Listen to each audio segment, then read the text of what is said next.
आप में से ऑलमोस्ट 90% या फिर मैं बोलूं 90% स्टूडेंट OSSC फार्मासिस्ट एग्जाम के लिए दिन रात मेहनत कर रहे हैं, सिलेबस कंप्लीट कर चुके हैं, but still thousands of students अपनी बाउंड्री पे जाकर रह जाते हैं।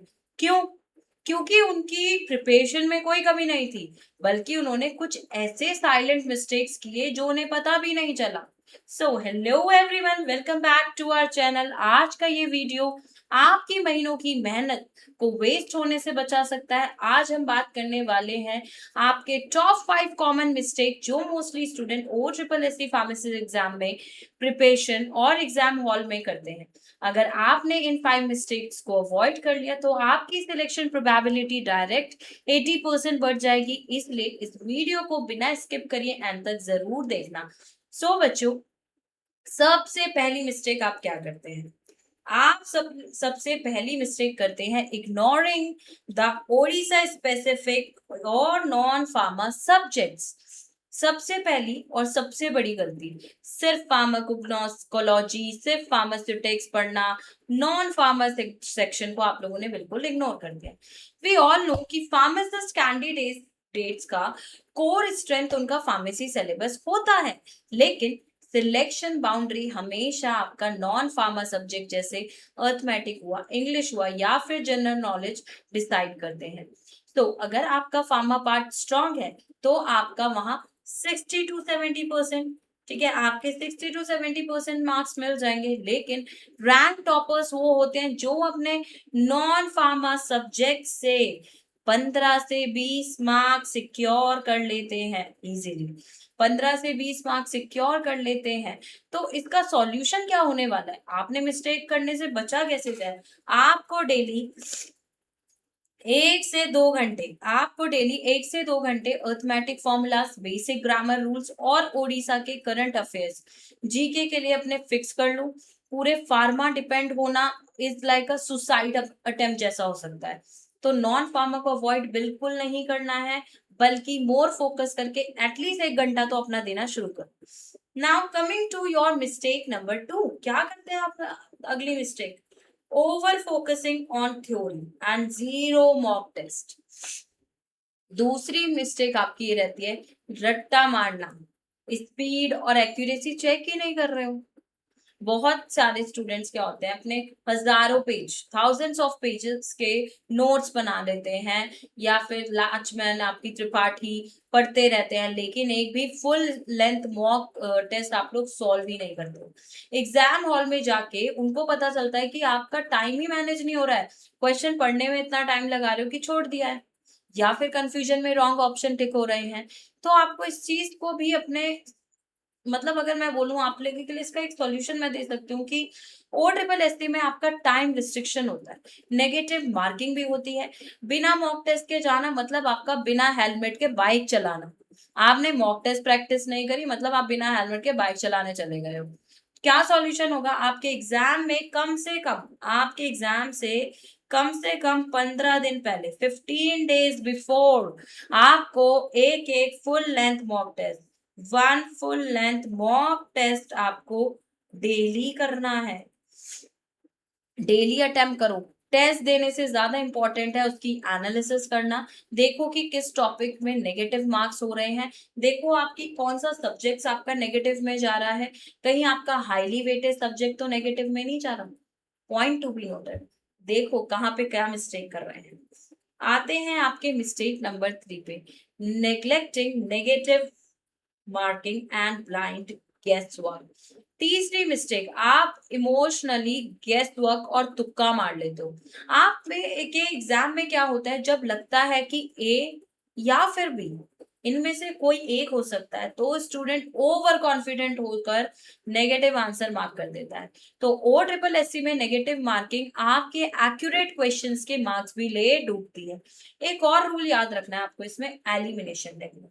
आपको यहाँ पे एक टेक्निक याद रखनी है। कौन सी? Elimination technique, right. मतलब अगर आपको दो ऑप्शन कॉन्फिडेंटली एलिमिनेट कर सकते हो, मतलब अगर A B C D 4 option में से आपको पता है C और D तो नहीं होगा, because you know the reason. क्यों नहीं होगा? मैं हमेशा बोलती हूँ जब भी आप क्वेश्चन मेरे साथ सॉल्व करते हो, हमेशा करेक्ट आंसर से ज्यादा आप फोकस करिए बाकी के 3 क्यों गलत है। जब वो 3 गलत के आंसर आपको पता है तभी वो सही है। ऐसा नहीं है कि आपको सही आंसर पता है वो 3 बाढ़ में जाए, नहीं।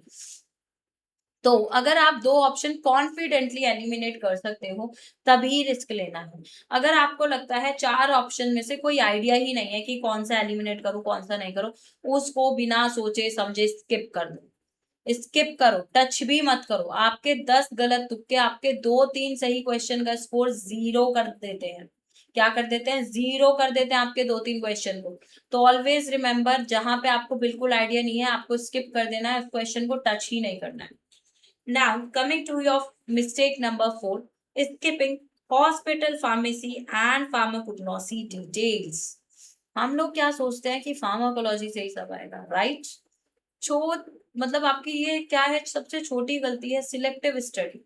Major versus minor topics, maximum students क्या करते हैं, आपकी क्लासिफिकेशन ऑफ ड्रग, फार्माकोलॉजी, आपकी फॉर्मुलेशन, फार्मास्यूटिक्स पढ़ के चले जाते हैं कि भाई हाईली वेटेड सब्जेक्ट है, इनमें से ही आना है पेपर, मैं इन 2 सब्जेक्ट को पहले कर लूंगा।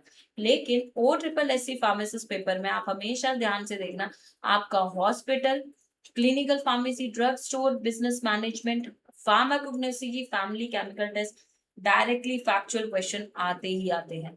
अगर मैं आपको बता रही हूँ तो कुछ रिसर्च करके बता रही हूँ, मेरे पॉइंट्स को नोट कर लेना एंड आप लोग चेक जरूर करना ये चीजें हैं या नहीं है।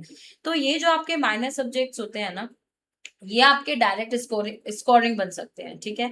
यहाँ पे क्या होता है, आपकी कुछ कॉम्प्लेक्स कैलकुलेशन नहीं होती है, ठीक है, सिर्फ आपके फैक्चुअल मेमोरी चाहिए, ठीक है। फार्माकोग्नोसी की आपकी प्लांट फैमिलीज, ड्रग स्टोरेज की कंडीशंस, इनकम्पैटिबिलिटी रूल्स, इनका क्विक रिवीजन शीट्स बना लो।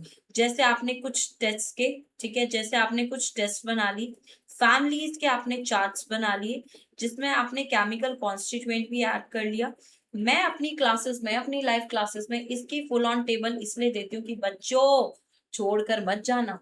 हो सकता है फार्माकोलॉजी का आपको कोई क्वेश्चन ऐसा हो कि ना कर पाओ, पर फार्माकोग्नोसी का कोई क्वेश्चन ऐसा नहीं होना चाहिए आप लोग ना कर पाओ। Because they are very easy subject, easy subject है अगर आप समझोगे तो। एंड यस, ये आपका स्कोर भी करा सकते हैं। बेशक फार्माकोग्नोसी से आपके पूरे पेपर में 2 क्वेश्चन आए, पर वो 2 क्वेश्चन सही करके आओ, छोड़ो भी मत।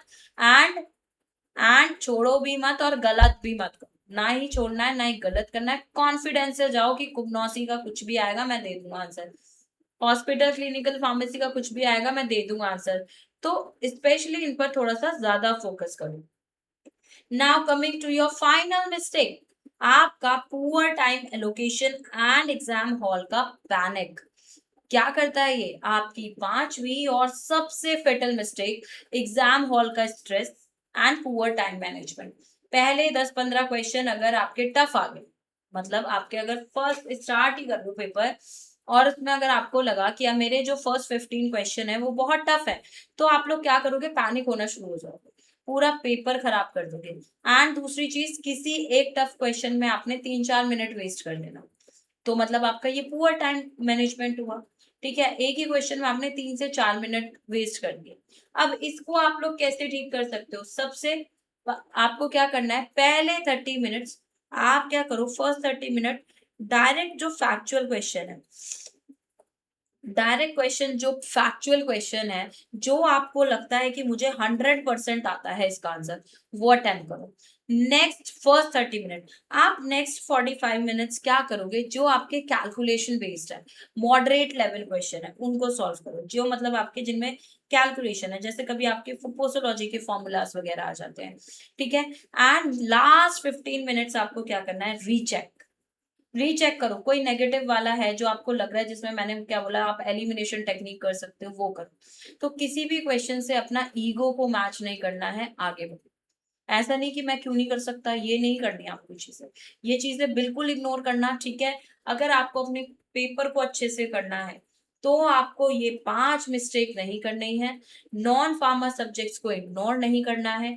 Mock test practice and previous year question regularly practice करनी है। ब्लाइंड गेस वर्क नहीं करना है। एलिमिनेशन टेक्निक यूज करो। नेगेटिव मार्किंग से बचने की कोशिश करो। माइनर सब्जेक्ट्स जैसे डीएसपीएम, कुग्नोसी है, इनको बिल्कुल इग्नोर मत करो, क्योंकि यही आपके स्कोरिंग मार्क्स मतलब स्कोरिंग सब्जेक्ट्स बन सकते हैं। एग्जाम हॉल में आपको 3 pass stories, first 30 minutes, 45 minutes, 15 minutes, जो मैंने आपको बताया। अगर आप इन पांचों ही बातों का मतलब इन पांचों पॉइंट्स को ध्यान रखते हो तो आपका सिलेक्शन कोई नहीं रोक सकता।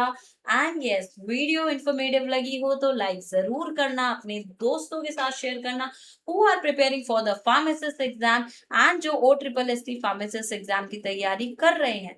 चैनल को सब्सक्राइब करना मत भूलना।